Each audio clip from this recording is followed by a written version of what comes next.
I think it's safe to say the Miami Heat have not had the ideal offseason that they envisioned. Dwyane Wade chose to go to Chicago. Luol Deng is a Laker. Joe Johnson is on the Utah Jazz. And Miami's strength last season was they had so many good wing players with Dwyane Wade and Luol Deng and Joe Johnson and Josh Richardson and Justice Winslow.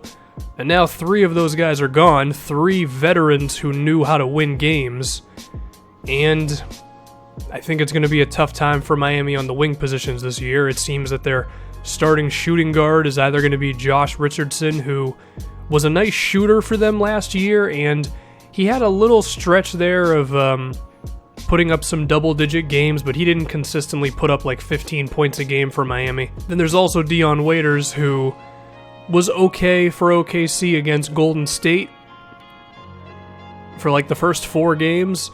Outside of that stretch, he has not been super impressive throughout his NBA career. He did shoot about 36% from 3 last year, so there is that for you, but there's going to be a drop-off from Dwyane Wade at the shooting guard spot, and it might be kind of significant.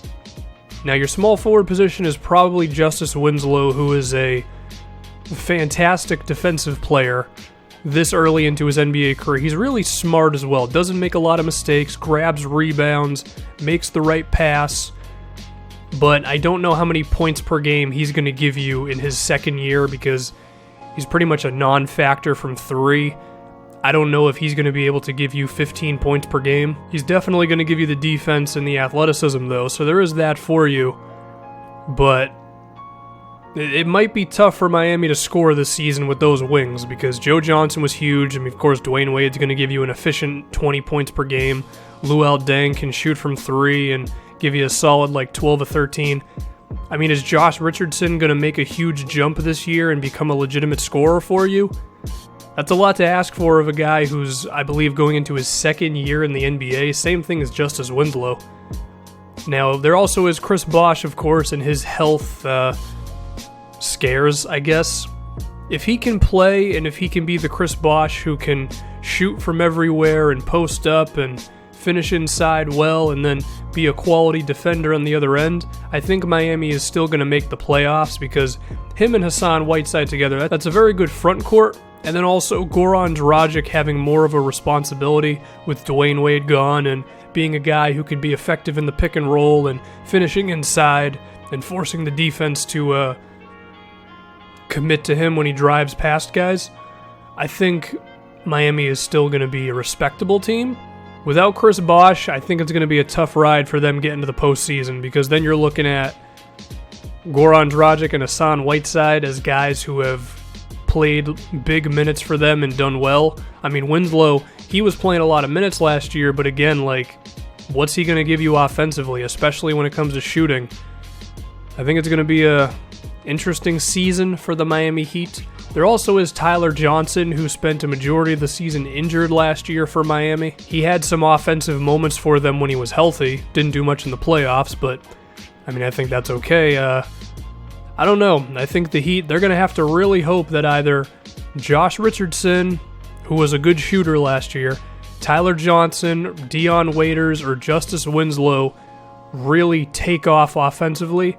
And I think Winslow is probably going to be the best player of that bunch.